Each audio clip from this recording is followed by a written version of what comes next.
Estamos reunidos em nome do Pai, do Filho e do Espírito Santo. Amém. Senhor, eu te peço mais uma vez a graça de falar com sabedoria e ensinar com amor. E a graça para a semana, Senhor, dai-me a graça de desinstalar-me, ser igreja em saída, como nos pede o Papa Francisco. Na segunda leitura de hoje, temos a carta de São Paulo a Timóteo. Paulo foi decapitado em Roma no ano 67. Por isso a espada, ele sempre aparece com a espada e com a palavra, porque a espada também simboliza a palavra de Deus que ele levou a tantos lugares. Sua conversão de perseguidor dos cristãos a evangelizador impressiona. Dizem que foi um processo que culminou com a queda do cavalo a caminho de Damasco, que ele começou a se impressionar como que os cristãos, apesar de perseguidos e até mortos como Estevão, perseveravam na fé em Jesus Cristo. Isso foi mexendo com ele, até que no caminho de Damasco se operou uma conversão das mais impressionantes da história do cristianismo. Viajou pelo Oriente e Roma evangelizando os não-judeus e formando comunidades cristãs. Pedro e Paulo são considerados os pilares da igreja. Eu recomendo vocês assistirem o filme Pedro, das Paulinas, com Omar Sharif. Conta muito bom, após a ressurreição de Jesus, como é que Pedro foi se fortalecendo na fé. Depois, como começou essa perseguição de Paulo aos judeus, aos cristãos, judeus que se converteram ao cristianismo, e depois como os dois se encontraram e se uniram para a construção da igreja. E Pedro? Tu és Pedro, e sobre esta pedra construirei a minha igreja. Eu te darei as chaves do reino dos céus. Ele sempre aparece com as chaves na mão. Então, Simão Pedro será sempre a referência da unidade do rebanho, de sua fidelidade à fé, né? Recebida, transmitida pelos apóstolos. Se não fossem os apóstolos e seu ardor missionário, a fé não teria chegado a nós. Os papas são os sucessores de Pedro na condução da igreja, que é santa, mas pecadora, pois feita de homens santos e pecadores, acabou cometendo muitos pecados. Papa João Paulo II pediu perdão por vários pecados cometidos pela igreja, que foram publicados no livro Papa Pede Perdão. Santo Inácio, que era um homem do seu tempo, escreveu regras para sentir com a igreja. Na sua volta à igreja, não volta à igreja, sua conversão, né? Após o acidente com a bala de canhão, ele teve uma experiência de quase morte, em que experimentou que São Pedro o ajudava. Ele foi contemporâneo de Lutero, né? Santo Inácio, mesmo tendo sido chamado várias vezes pela Santa Inquisição, preferiu ser fiel à igreja. Além das regras para sentir com a igreja, os jesuítas fazem um voto de obediência ao Papa.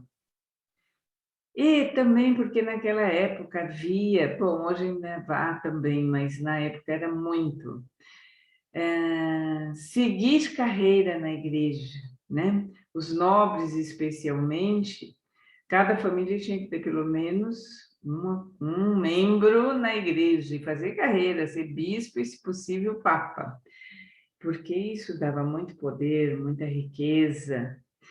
Então, os jesuítas fazem um voto de obediência ao papa, mas também de evitar aceitar cargos como bispo e papa.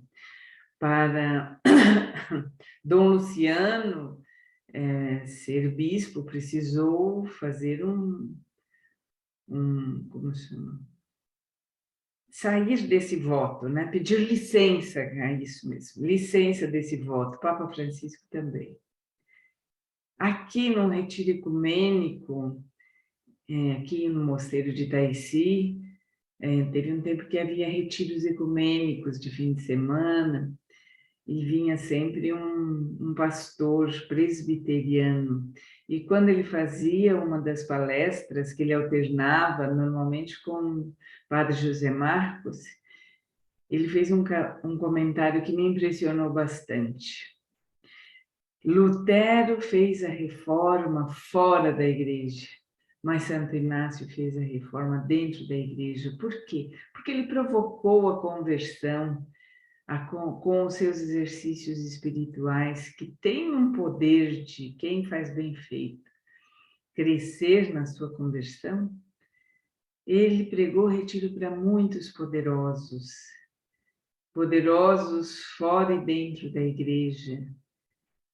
E por isso ele conseguiu provocar uma verdadeira reforma interna.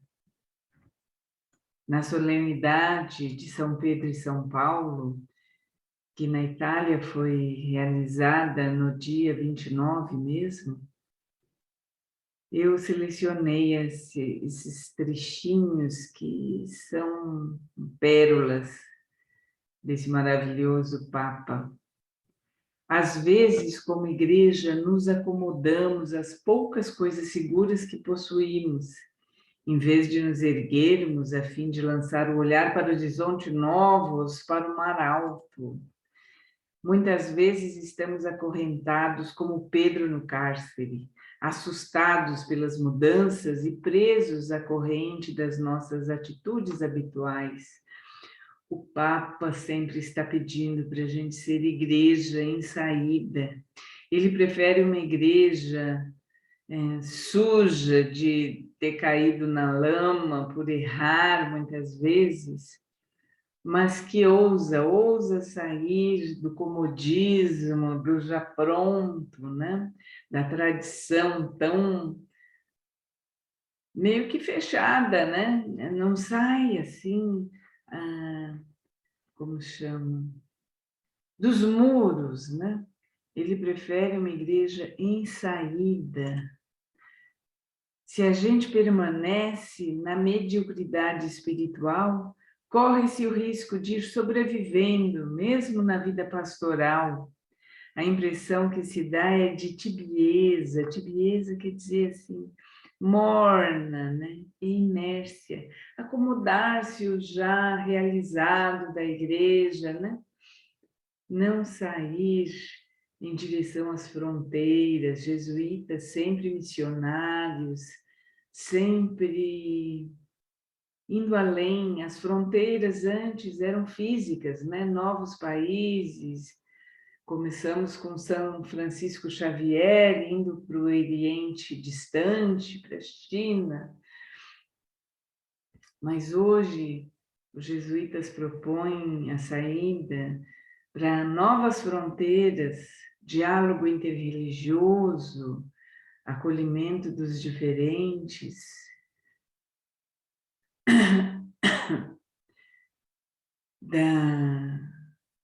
da ecologia, né? A defesa da ecologia, enfim. Sairmos desse nosso lugarzinho acomodado, irmos em direção aos mais necessitados, aos excluídos, aos diferentes. Igreja em saída é a proposta do Papa Francisco para a igreja de hoje. Então, vamos na nossa oração pessoal, silenciar, gastar tempo, procurar um lugar tranquilo e silencioso, posição corporal, sentar de maneira ereta, pés bem plantados no chão e fazer algumas respirações profundas e conscientes. Se perguntar onde estou indo, Qual é o meu desejo mais profundo? Com quem eu vou me encontrar? Vou me encontrar com o Senhor. Isso pede tirar as sandálias. Será dentro de mim, mas exige todo o respeito, acatamento. E eu peço, Senhor, que o meu pensar, o meu sentir e meu agir estejam voltados para o teu serviço e louvor. Senhor, dai-me a graça de desinstalar-me, ser igreja em saída, como nos pede o Papa Francisco. E hoje vamos usar o modo de oração, que é a meditação. Eu lanço algumas perguntas para ajudar. Quem é Jesus para mim hoje? Me sinto igreja, isto é, faço parte.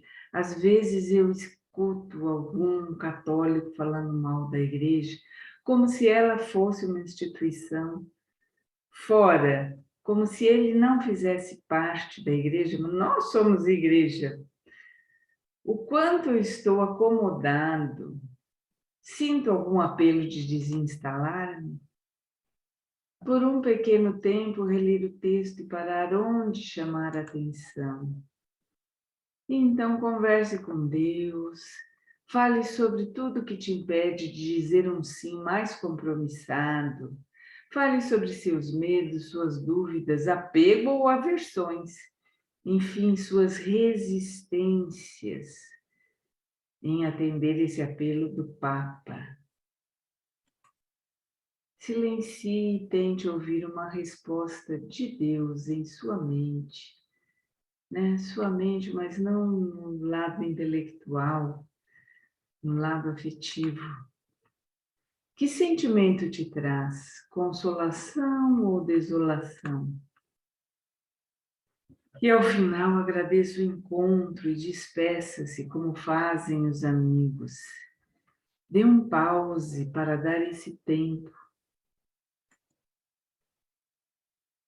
Terminada a oração, você pode sair, tomar um café, distender-se, voltar e revisar, recordar e escrever o que mais afetou nesse encontro, os apelos de Deus para você, respostas possíveis, parecidas com essa. Confie, espere, tenha paciência ou coragem. Seja a igreja que você gostaria. Comece por si.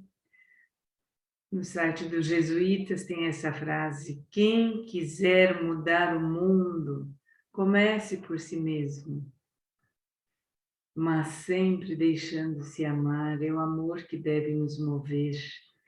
Não é a regra, não é a submissão cega, mas é o amor, o desejo de partilhar esse amor.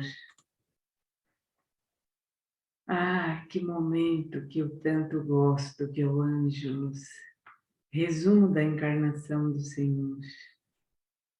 O anjo do Senhor anunciou a Maria e ela concebeu pelo Espírito Santo. Eis aqui a serva do Senhor, faça-se em mim segundo sua palavra. E o Verbo se fez carne e habitou entre nós. Ave Maria, cheia de graça, o Senhor é convosco.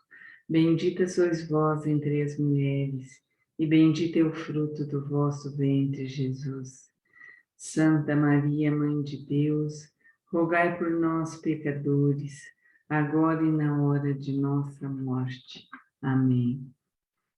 Que Maria, Rainha dos Apóstolos e Mãe da Igreja, interceda por nós junto a seu Filho, para que ele nos abençoe em nome do Pai, do Filho e do Espírito Santo. Amém.